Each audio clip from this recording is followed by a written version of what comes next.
বলার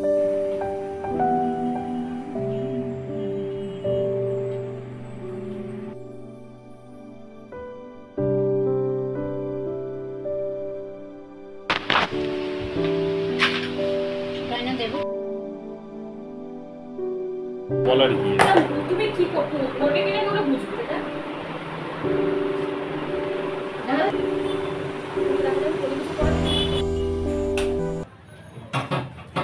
তো বন্ধুরা এখন ঘড়িতে বাজে 7:45। আজকে আমি শ্যাম্পু করেছিলাম, আর শ্যাম্পু করার পর না যদি একটু সিরাম না অ্যাপ্লাই করি না পুরো চুলটা একদম ড্রাই হয়ে যায়। আমি কন্ডিশনার ইউজ করেছি, কিন্তু আমি এই একবার দেখিয়ে দিচ্ছি, আমি ওশিয়া কোম্পানির সিরাম ইউজ করি।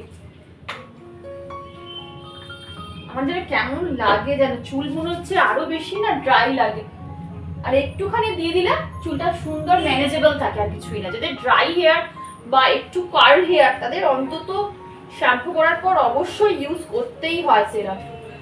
যে কোনো যে কোম্পানির সেরাম ইউজ করো, আমি এই নয় যে তুমি এই কোম্পানির ইউজ করো, যে কোনো একটা ভালো কোম্পানির সেরাম অবশ্যই ইউজ করবে। ভিডিওর শুরুতেই আমি আমার সকল বন্ধুদের বলছি, ভিডিওটা একটু স্কিপ করো না বা টেনে দেখো না, কারণ আজকে কিন্তু ভিডিওর মধ্যে আমি অনেক প্রশ্নের মানে তোমাদেরই অনেক প্রশ্নের উত্তর কিন্তু দিয়ে দেব। তো ওই জন্য ভিডিওটা যদি তোমরা স্কিপ করে যাও তাহলে কিন্তু তোমরা অনেক কিছু মিস করবে, এইটুকু তোমাদের আমি বলতে পারি। আর আমার হচ্ছে শীত গ্রীষ্ম বর্ষা, আমার খোপা হচ্ছে ভরসা। খোপা ছাড়া আমি বাইরে বেরোতে পারি না, কারণ খোপা ওই চুল ছেড়ে বেরোলে ওই যত নোংরা ওই চুলের মধ্যে চলে যায়, তখন আরো সমস্যা হয়। আর যত চুল বেঁধে রাখবে তত চুল নোংরা কম হয়।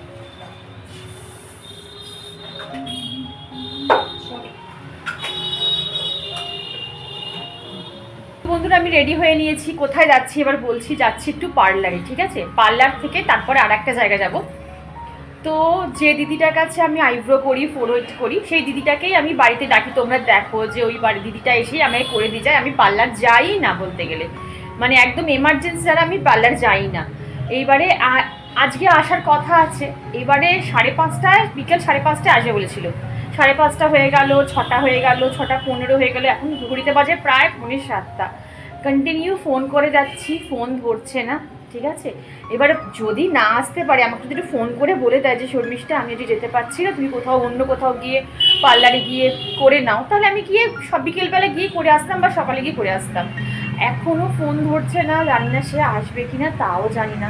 আমি কতক্ষণ ওয়েট করবো বলো? আবার আমাদের এসে আমাকে সাজতে হবে, অনেক দূরে যেতে হবে, তাড়াতাড়ি বেরোতে হবে, বাড়িতে আসতে হবে, কারণ মেয়ে যাবে না, মেয়ের কালকে একটা এক্সাম আছে, মেয়ে যাবে না। তো কী করবো বলো? পুরো না হ্যাপাজার্ড হচপচ হয়ে গেছে। তাই বললাম দরকার নেই, মা বললো আর ওয়েট করিস না, তাহলে তোর দেখবি আর আইব্রো করাই হবে না। এবার পুরো দেখো কত আইব্রো হয়ে গেছে, তোমাদের দেখাতে পারছি না, পুরো আইব্রো পুরো ফোরহেড ভর্তি হয়ে গেছে জানো। আর আমার খুব তাড়াতাড়ি না হেয়ার গ্রোথ খুব তাড়াতাড়ি হয়ে যায়, মানে 7 দিনের মধ্যে আমার পুরো ফোরহেড ভর্তি হয়ে যায়।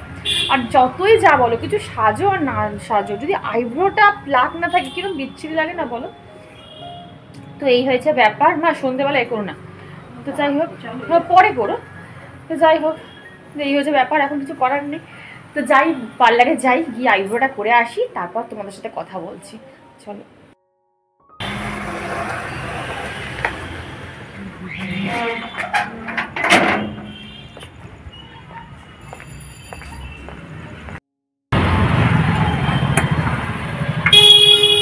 তো বন্ধুরা আজকে আমি ভেবেছিলাম হয়তো আজকে আমি আইব্রো করতেই পারবো না, এমনিতে আমি অলরেডি অনেকটা লেট হয়ে গেছি। তারপর 10 মিনিট হয়ে গেছে বসে আছি পার্লারে একা, কেউ নেই, যিনি পার্লারে কাজ করেন তাকেও দেখতে পাচ্ছি না। তো আমি আবার বাইরে গেলাম, গিয়ে পাশের দোকানে আরেকজনকে জিজ্ঞাসা করলাম।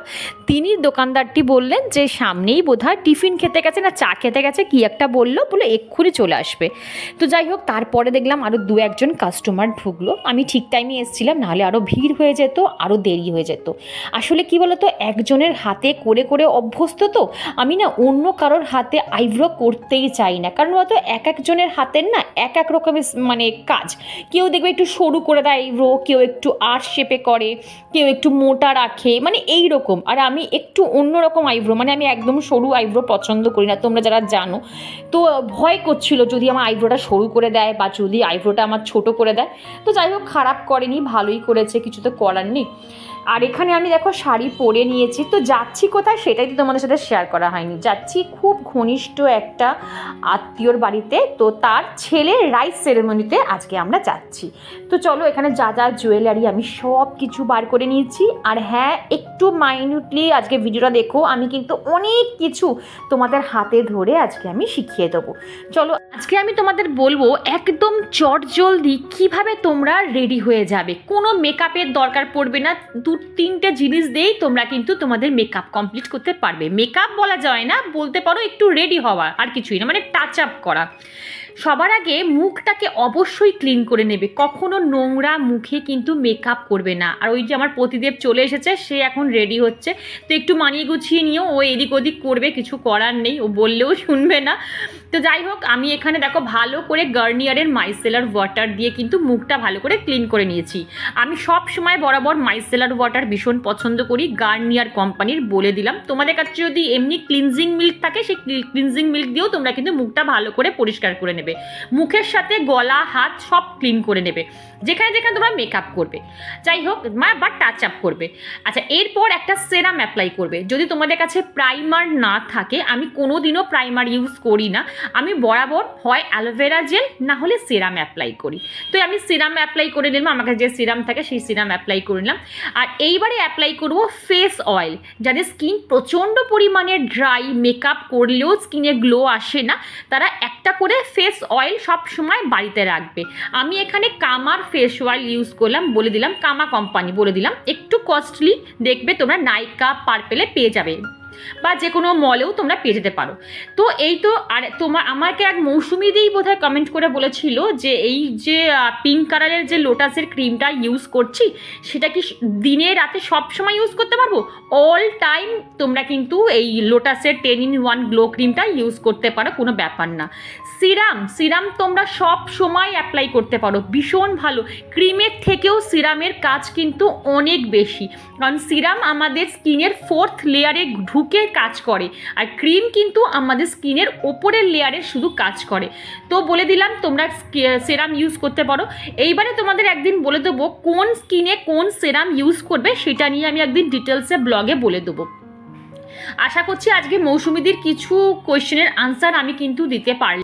এইবারে আসি নেক্সট কোয়েশ্চেনে। আমাকে এক বন্ধু আমায় কমেন্ট করে বলেছিল যে দিদি ভাই, অয়েলি সেন্সিটিভ স্কিনে কি কি জিনিস মানে প্রোডাক্ট ইউজ করব। সবার কথা বলি, প্রথমে আমার কিন্তু অয়েলি সেন্সিটিভ স্কিন নয়, আমার হচ্ছে নর্মাল স্কিন, ঠিক আছে? তো আমি নর্মাল যাদের স্কিন তাদের আমি বলে দিতে পারবো। আর অয়েলি সেন্সিটিভ হচ্ছে আমার মেয়ের স্কিন। আমার মেয়ের কিন্তু পুরো রূপচর্চার মানে পুরো রেঞ্জটাই কিন্তু আলাদা। আমি যেগুলো ইউজ করি আমার মেয়ে সেগুলো ইউজ করে না, আবার আমার মেয়ে যেগুলো ইউজ করে সেটা কিন্তু আমি ইউজ করি না। আমার মেয়ে কি কি ইউজ করে মানে সেন্সিটিভ স্কিনের জন্য, সেই রেঞ্জটা একদিন তোমাদের হাতে ধরে দেখিয়ে দেবো। তো একটু সময় দাও, ওই বললাম একটা ভিডিওর মধ্যে oily skin, normal skin, dry skin সব কিছু যদি বলতে যাই না, তোমরা কোনো কিছুই বুঝতে পারবে না, তখন হচপচ পাকিয়ে যাবে, তখন ভুলভাল তোমরা প্রোডাক্ট ইউজ করবে, তখন তোমরা আমাকে বলবে। যাই হোক, আমি এখানে রেডি হয়ে নিয়েছি। আর আমি যে লিপস্টিক যেটা ইউজ করি না, সেটাই দিয়েই কিন্তু আমি একটু গালের চিকবোনটা হাইলাইট করে নিই। ওই আলাদা করে আমি লুজ বলো ওইসব হাইলাইটার কিচ্ছু কিনি না, ওই লিপস্টিকটা দিয়েই একটু চালিয়ে নিই। আচ্ছা, এইবারে বলি তোমরা ফেস অয়েলটা কিভাবে ইউজ করবে। হয়তো আমি স্কিপ করে গেছি বা তোমাদের ঠিক মতন দেখাতে পারিনি, তাড়াহুড়োর মধ্যে হাজব্যান্ড চলে এসছে, বুঝতেই পারছো। ফেস অয়েলটা যখন ইউজ করবে তোমরা, যখন কোনো বিবি ক্রিম বা কোনো সিসি ক্রিম তো তোমরা কোথাও যাওয়ার আগে অ্যাপ্লাই করো। আমি যেমন লোটাসের 10-in-1 গ্লো ক্রিম, বারবার বলে দিলাম, আমি অনেকবার ব্লগে দেখেছি পিঙ্ক কালারের, ওটাই আমি 12 মাস ইউজ করি বাইরে বেরোনোর আগে। ওটার মধ্যে 1 to 2 ড্রপস। তোমাদের স্কিন কতটা ড্রাই আমি তো এখানে দেখতে পাচ্ছি না, আমার যেমন নর্মাল, আবার অনেকের প্রচণ্ড পরিমাণে ড্রাই, সেটা তোমরা বুঝে নেবে, ঠিক আছে? নিলে দুটোকে একসাথে মিক্সড করে ভালো করে তোমাদের ফেসে, নেকে ড্যাপ করবে, ঘষবে না। ঘষা জিনিসটা আলাদা, ড্যাপ করা জিনিসটা আলাদা। আমি সেটাও তোমাদের একদিন হাতে ধরে দেখিয়ে দেবো যে ঘষা কাকে বলে আর স্কিনে ড্যাপ করা কাকে বলে। ড্যাপ করে বসিয়ে দেবে, দেখবে তোমার স্কিনটা অটোমেটিক এতটা চকচক করবে যে দূর থেকে দেখে মনে হবে তুমি হাইলাইটার ইউজ করেছো। তোমাদের সামনেই কিন্তু আমি আমার টাচ আপ করলাম, আমি কোনো হাইলাইটার ইউজ করিনি, কোনো ফাউন্ডেশন ইউজ করিনি, কোনো বিবিসিসি কোনো কিচ্ছু ইউজ করিনি। তোমরাই আমাকে বলবে যে আমার মুখটা কি খুব খারাপ লাগছে বা খুব ম্যাট লুক লাগছে, অবশ্যই কমেন্ট বক্সে জানিও। আমি ভুল হতেই পারি। আর শাড়ি কিন্তু আমি একদম পরতে পারি না বন্ধুরা, এটা আমি আগেই বলে দিলাম, একদম পারি না। তো চলো রেডি হয়ে নিয়েছি, এইবারে বেরোনো যাক।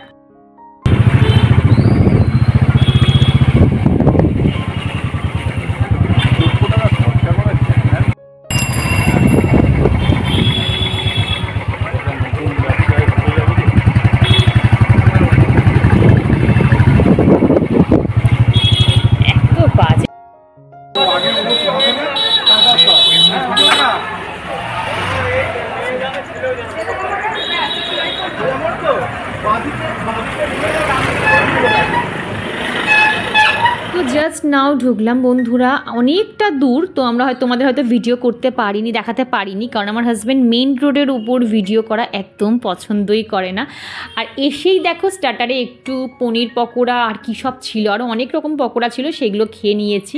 আসলে কি বলো তো, এখন অনেকটা রাত, মানে তোমরা দেখতেই বুঝতে পারছো পুরো ফাঁকা হয়ে গেছে, ম্যাক্সিমাম মানুষ খেয়ে চলেও গেছে, আমরাই বোধহয় লাস্ট ব্যাচ। আর এই যে অকেশন বাড়িতে যে সিকাঞ্জিটা করে না, এটা যে আমার কি ভালো লাগে, আমি তো এসেই 2-3 গ্লাস খেয়ে নিই, তারপরে আর মেন কোর্সে আমি কিছু খেতেই পারি না, পুরো যেন আমার শরীরটা ঠান্ডা হয়ে যায়। তো যাই হোক চলো, মেন যে মানুষটির অকেশন তাকে একবার দেখিয়ে নিই। এই যে এই ছোট্ট মানুষটিরই কিন্তু আজকে অনুষ্ঠান, কি কিউট না। তো ওই জন্য বললাম আমি একটু ওকে নিয়ে আছি, তোমরা প্লিজ একটু ভিডিও করে দাও, আমি আমার বন্ধুদের সাথে শেয়ার করব। দেখো কিরম ড্যাব ড্যাব করে তাকিয়ে আছে, ভালো লাগছে না? কি সুন্দর লাল একটা পাঞ্জাবি পরেছে, সাদা ধুতি পরেছে। তো যাই হোক চলো এইবারে খাওয়া দাওয়া করা যায়, অনেক রাত হয়ে গেছে, বাড়িও ফিরতে হবে।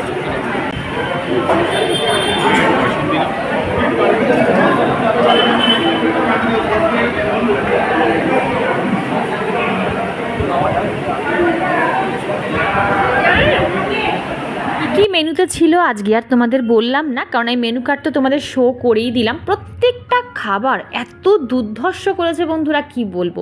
আমি সব কিছুই টেস্ট করেছি, কিন্তু পুরো খেতে পারি না। কি করি বলো তো, আমি টেস্ট করার জন্য একটু পাতে নিই, তারপরে একটুখানি খুঁটে খেয়ে নিই কেমন হয়েছে দেখি, তারপরে আমার হাজব্যান্ডের পাতে ট্রান্সফার করে দিই। মানে আমার পাশে মা বসুক, আমার যেই বসুক, তার পাতে ট্রান্সফার করে দিই। এই নিয়ে যে আমি কত বকা খাই তার ঠিক ঠিকানা নেই। আমার হাজব্যান্ড বলে তুমি খাও না কেন নাও, কিন্তু যে টেস্ট করতে ইচ্ছা করে, কেমন রান্নাটা হয়েছে সেই টেস্ট করতে ইচ্ছা করে। যাই হোক, আজকে তোমাদের সাথে আমার খুব প্রিয় নিকটবর্তী মানুষের আলাপ করিয়ে দেবো, মানে যাকে তোমরা ভিডিওতে কোনো দিনও আজ পর্যন্ত দেখোনি, আজ কিন্তু আমার ভিডিওতে সেই মানুষটিকে তোমাদের সাথে আলাপ করিয়ে দেবো। আর একটা কোশ্চেন করব, তার আনসার তোমাদের দিতে হবে।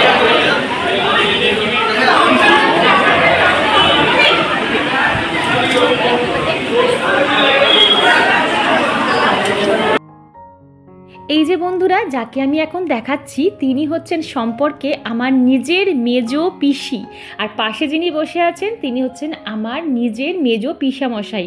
আজ পর্যন্ত আমি তোমাদের দেখাতে পারিনি, কারণ সেইভাবে এখন আর যাতায়াত হয় না। ওই যে বললাম, যে যার কাজে মানুষ ব্যস্ত থাকে, এই অকেশন পারপাসেই দেখো সবার সাথে দেখা হয়ে যায়। ছোটো পিসির সাথে তো অনেক দিন আগেই তোমাদের আলাপ করে দিয়েছি। বড় পিসি অনেকটা বয়স হয়ে গেছে বলে হাঁটতে চলতে পারে না, কোথাও যেতেও পারে না। আচ্ছা, একটা কোশ্চেন করি তোমাদের, আমার এই মেজো পিসি আর আমার মুখের তোমরা কোনো মিল পাও? অনেকে বলে যে আমাকে নাকি আমার মেজো পিসির মতন দেখতে। আমার বাবাকে কোনোদিনও দেখাইনি ভিডিওতে, তাই তোমরা বুঝতে পারবে না, কিন্তু মেজো পিসিকে দেখালাম। তোমরা কমেন্ট করে বলো তো, আমায় কি অনেকটা মেজো পিসির মতন দেখতে লাগে? শান্তি আমার খুব সাজবতর বিয়েতে, যদি বেঁচে থাকে ভীষণ সাজবতর বিয়েতে। ওটা কবে হবে সেটা দেখতে পারি না, ওটা হওয়া মানেই চাপ। চলো টাটা। চলো বন্ধুরা, বাড়ি চলে এসেছি, আর এখন ঘড়িতে বাজে 10টা 10। তো ভিডিওটা কেমন লাগলো অবশ্যই কমেন্ট বক্সে জানিও, আর আমায় কেমন লাগলো সেটাও কিন্তু বলো, ঠিক আছে? বাবা সরি, কী বলো তো, আমার না একটা প্রবলেম হয়, মানে যতই ভালো রান্না হোক না কেন, যতই প্রিয় খাবার হোক না কেন, আমার না ওই বাড়িতে বসে ওই যে ডাল ভাতের মতন তৃপ্তি বিশ্বাস করো আমি কোনো অকেশন বাড়িতে পাই না। আর আমার মেয়েও সেম, মানে আমি আর আমার মেয়ে মানে কোনো অকেশন বাড়িতে গেলে একটুখানি জাস্ট পেটের এক কোণে যাওয়ার মতন খাই।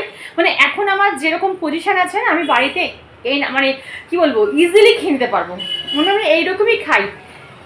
মানে ধরো মাছ খেলে মাংস খাই না, মাংস খেলে মাছ খাই না, মিষ্টি তো ধরে একটা করে একদম নর্মাল খাই, ঠিক আছে, যাতে আমার কোনো প্রবলেম না হয়। কেন কি জানি ওই রিচটা না আমি খেতে পারি না, ওই গন্ধটা স্মেলে না আমার গা ফা গুলিয়ে আসে খাবারে। আমি টুকটাক ওই ধরো পকোড়া, তারপরে হয়তো স্টার্টারে যে জিনিসগুলো হয়, ওই ড্রিঙ্কসগুলো যেগুলো দেয় ওগুলো আমার খেতে ভীষণ ভালো লাগে। যেমন আম পান্না খেয়েই আমি পেটটা ভরিয়ে দিয়েছি, ওই জন্য আমি খেতেই পারি না। যাই হোক, তোমাদের কি এরকম কারোর হ্যাবিট আছে আমাকে কমেন্ট করে অবশ্যই জানিও। তো চলো আর বেশি বকতে পারছি না, হাঁপাচ্ছি। টাটা, আবার দেখা হচ্ছে নেক্সট ব্লগে।